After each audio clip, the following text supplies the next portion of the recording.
Welcome guys, स्वागत है आपका मनी फ्लो ट्रेडिंग चैनल पर। तो बात करेंगे बीटीएसटी के बारे में कि भाई कल किस तरीके से क्या कौन सा जोन निकल कर आता है और उस पर आप गैप अप गैप डाउन का प्लान कर सकते हैं कि नहीं, किस तरीके से मार्केट में क्या न्यूज का फ्लो है, क्या क्या ग्लोबल मार्केट के क्यूज हैं, उन सबको डिस्कस करेंगे।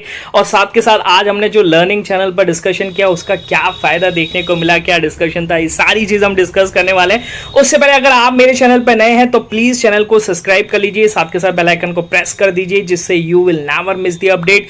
जो भी वीडियो मैं अपलोड करूंगा आप तुरंत जाकर के देख सकते हैं और अपनी स्ट्रैटेजी को बना सकते हैं। पर एक चीज याद रखिएगा, अगर आप मेरे व्यू पर प्लान कर रहे हैं तो मैं आपको बता दूं, I am not SEBI registered, मैं सेबी रजिस्टर्ड नहीं हूं। ओके, तो प्लान करने से पहले अपने फाइनेंशियल एडवाइजर से एडवाइस जरूर कर लें, तभी आप प्लान करें। पर अगर आप सीख रहे हैं, समझ रहे हैं, ओके, तो आपको बहुत ही नॉलेजफुल वीडियो डेली प्रोवाइड हो रही है मार्केट एनालिसिस के रिगार्डिंग, बीटीएसटी के रिगार्डिंग।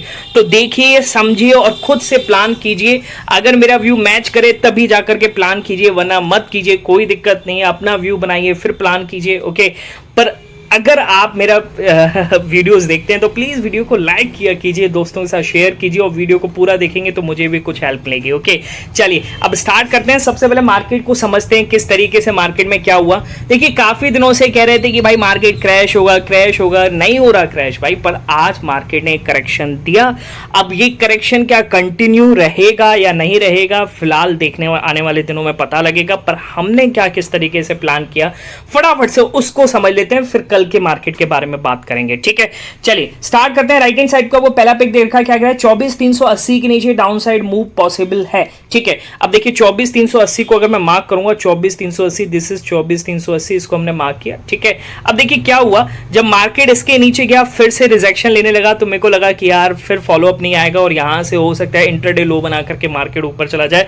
तो मैंने अपने टेलीग्राम चैनल पर बोला भी कि भाई क्या करें यार, बैंक्स कुछ भी बिहेव कर रहे हैं, फॉलोअप नहीं आ रहा है, पता नहीं क्यों हो रहा है। पर मेरा ये प्लान देखिए क्लियरली मेरा सेटअप भी बोला था। दूसरी चीज आप देखिए, कल से मार्केट 11 बजे के इसके ऊपर ही था, तो कहीं ना कहीं ये एक सपोर्ट लेवल निकल के आता है। अगर ये टूटता है तो बहुत से लोगों के एसएल हिट होंगे और इस कैंडल के लो के नीचे भी निकला तो ये भी एक ट्रिगर पॉइंट बना और मार्केट ने जबरदस्त इसके नीचे हमें ट्रेड दिया। ओके, हमारा प्लान था कि भाई कल जो मार्केट ने लो बनाया था 230 220 के आसपास और 220 230 के आसपास गया, उसके बाद हमने अपनी प्रॉफिट को बुक किया। ठीक है, इसी कैंडल पे ही हमने अपने आप बुक कर लिया। ठीक है, दूसरा हमें देखिए, अच्छा बैंक निफ्टी का भी देख लेते हैं। बैंक निफ्टी में 52,230 के नीचे डाउन साइड मूव पॉसिबल है। फटाफट से बैंक निफ्टी निकालता हूं और आपको समझाता हूं।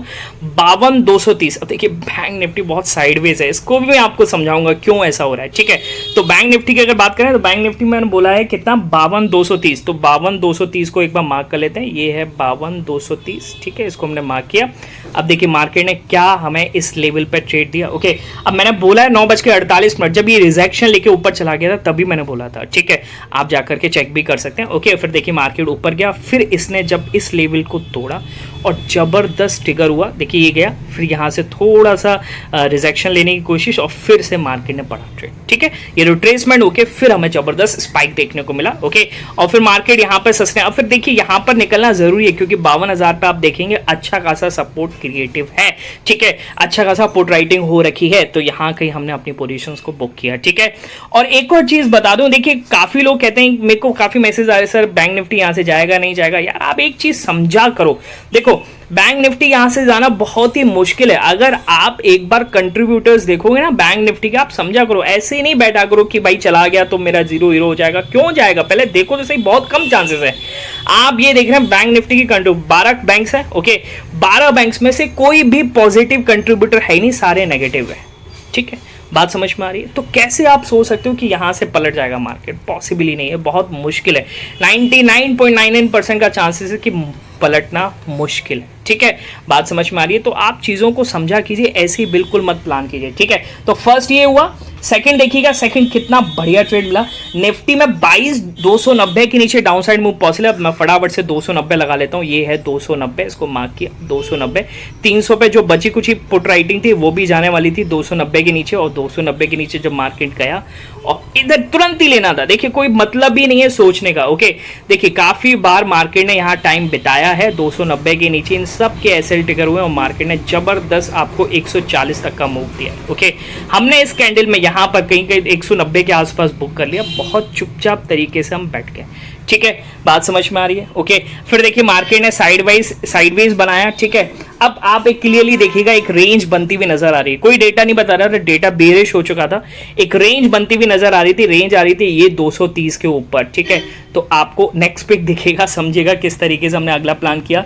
मैंने बोला bank Nifty is weak, bank Nifty पूरी तरीके से वीक है। ओके तो इसमें कोई उम्मीद नहीं दिख रही है। निफ्टी में 24,230 के ऊपर निकले तो एक अपसाइड मूव पॉसिबल है। ठीक है अब देखिए 230 के ऊपर जब इसने निकाला, क्योंकि एक रेंज बन रहा था, यहां से मार्केट ने टिकर दिया। ओके इस कैंडल पे हमने अपने को प्रॉफिट को बुक किया। बात समझ में आ रही है। कल और परसों 2 दिन लगातार 2-3 एसएल कट रहे थे, दिहाड़ी निकालना मुश्किल हो गया था, पर आज मार्केट ट्रेंडिंग हुआ और ट्रेंडिंग ट्रेडर के लिए बहुत अच्छी चीज है।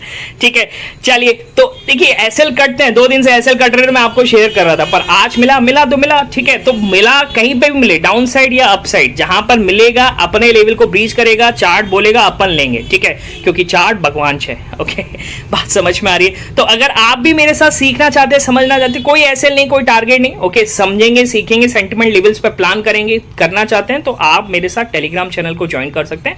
और वो ज्वाइन करेंगे आप डिस्क्रिप्शन से जाकर के, इधर उधर सर्च मत कीजिएगा क्योंकि मेरे नाम से बहुत सारे फेक चैनल्स अवेलेबल हैं। जिसको करना है करे, जिसको नहीं करना है तो अपने आप करे। ओके चलिए अब बात करते हैं कल की बात। कल के लिए क्या बीटीएसटी प्लान किस तरीके से बनता हुआ नजर आता है, यहां पर फटाफट से समझ लेते हैं। ठीक है देखिए कल एक ग्लोबल इवेंट था, ग्लोबल इवेंट नहीं कहेंगे, एक यूएस मार्केट में बहुत बड़ा इवेंट था। ओके क्या कि फेड चेयरमैन की मीटिंग थी। ओके जेरोम पावल की मीटिंग थी और उसमें क्या उनकी टेस्ट मनी थी। ठीक है तो उनकी टेस्ट मनी में क्या निकल के आया उसको हम फटाफट से समझ लेते हैं। ठीक है टेस्ट मनी उनकी पॉजिटिव साइड है। ओके समझ लेते हैं। US economy no longer overheated, Fed's Powell tells Congress. Okay Congress को क्लियरली कह दिया कि भाई इकोनॉमी इतनी ओवरहीटेड नहीं है। ये इकोनॉमी बिगड़ी थी हेल्थ क्राइसिस, जब कोविड आया था तब काफी ज्यादा बिगड़ गई थी और इकोनॉमिक क्राइसिस आ रहे थे। ठीक है इन्फ्लेशन बढ़ गया था। ओके सारी चीज देखिए क्या है मैं आपको बता देता हूँ। वॉशिंगटन 9 जुलाई रूटर्स की न्यूज है क्या, the US is no longer overheated economy with the job market that has cooled from its pandemic era extremes and in many ways is back where it was before the health crisis. Okay तो जो health crisis से पहले थी वो काफी ज्यादा उसके आसपास आ चुकी है। Fed chair Jerome Powell said in remarks to Congress that suggested the case of interest rate cuts is becoming stronger। Okay यानी क्लियरली यहां पर बता रहे हैं चेयरमैन पर्सन कि भाई यहां से इंटरेस्ट रेट कटने के चांसेस बढ़ते जा रहे हैं। ओके ठीक है we are well aware that we now face two sided risk can no longer focus on solely on inflation. Powell told this Senate Banking Committee on Tuesday the labor market appears to be fully back in the balance। labor market fully back in the balance आ रहा है तो ये एक chances है कि भाई inflation है ना एक तरीके से इन्फ्लेशन कटने की उम्मीद बढ़ती जा रही है। बात समझ में आ रही है। ओके तो ये पॉजिटिव हुआ न्यूज़ और जब डाउ जोन्स एक बार एकदम से टूट गया था तो वो रिकवर करना स्टार्ट किया और ग्लोबल मार्केट पॉजिटिव में जाकर के क्लोज हुए। फिर डाउ जोन्स धीरे धीरे वहां पर नेगेटिव भी क्लोज हुआ। क्यों उसको भी हम समझेंगे क्योंकि क्या है ना कि कल एक डेटा आने वाला है, बहुत सपोर्टेड डेटा है। क्या कि उसको भी हम समझ लेते हैं, फटाफट से मैं निकाल लेता हूँ।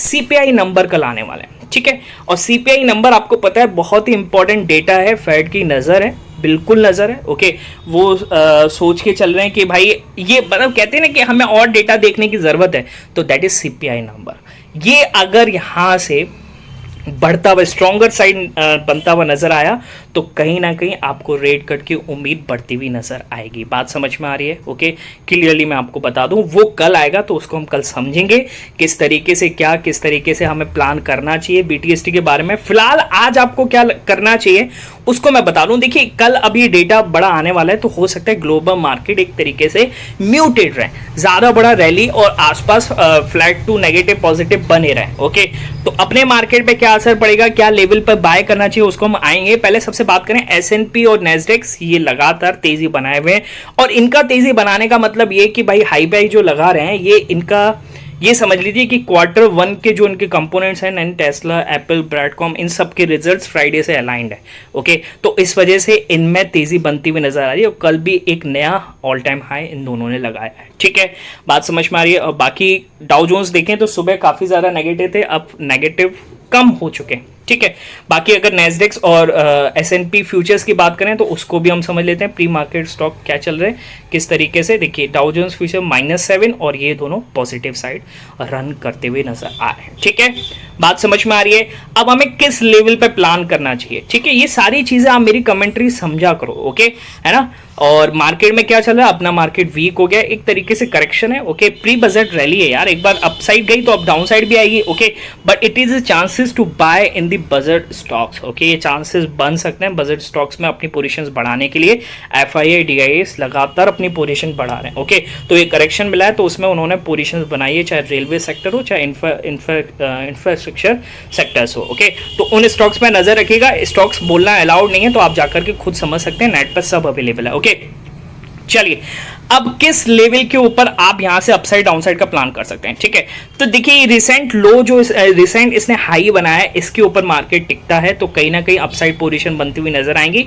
तो हो सकता है स्टॉक्स क्या है कि कल के दिन गैप अप हो और निफ्टी भी आपको एक गैप अप दिखाए। ओके, तो प्लान कीजिएगा कब, जब अगर 24, मैं मार्क कर देता हूं, हाँ 24 280 और 300 के ऊपर क्लोजिंग करता हुआ नजर आए तो आप गैप अप प्लान कर सकते हैं। Market can be gap up tomorrow, expected है, जरूरी नहीं है। ओके, और गैप डाउन की बात करेंगे तो भाई अगर मार्केट यहां से फिर करेक्शन देना स्टार्ट करता है और मार्केट 24 200 और 180 के नीचे क्लोजिंग दे दे तो कहीं ना कहीं गैप डाउन के भी चांसेस हैं कल के लिए। ठीक है, बात समझ में आ रही है। बाकी इन दोनों के बीच में कुछ भी प्लान मत करना, मार्केट साइडवेज हो सकता है। और कल कुछ भी ले जाने से पहले थोड़ा समझिए ग्लोबल मार्केट को, क्योंकि ग्लोबल मार्केट हाई चांसेस है कि आज म्यूटेड है, तो कोई आपको ग्लोबली ट्रिगर भी नहीं मिलेगा कि मार्केट आपको अच्छा खासा गैप अप या गैप डाउन दे। इस चीज को आप समझ के चलिए, तो प्लान करें बहुत ही कम क्वांटिटी के साथ। ओके, और 2-3 दिन से क्या हो रहा है कि मार्केट अपने सपोर्ट में तो खुलता है, अब गैप अप तो खुलता है, जो हम लेवल बनाते हैं उसके ऊपर ब्रीच करता है, पर मार्केट वहां से तुरंत प्रॉफिट बुकिंग आ जाती है। जैसे आज भी क्या हुआ, 30 पॉइंट के आसपास गैप अप खुला और फिर वहां से फिर लगातार प्रॉफिट बुकिंग, तो जब तक काटने गए तो ब्रोकर ने लॉस दिखा दिया। ठीक है, पर स्टॉक्स ने अच्छा परफॉर्म किया। अब स्टॉक्स का एनालिसिस मैं टेलीग्राम पर दे देता हूं, तो आप वहां पर जाकर के भी ज्वाइन कर सकते हैं। ठीक है, चलिए बाकी आज की वीडियो में इतना ही रखते हैं, बाकी मिलेंगे नेक्स्ट वीडियो में, तब तक के लिए बाय बाय, टेक केयर।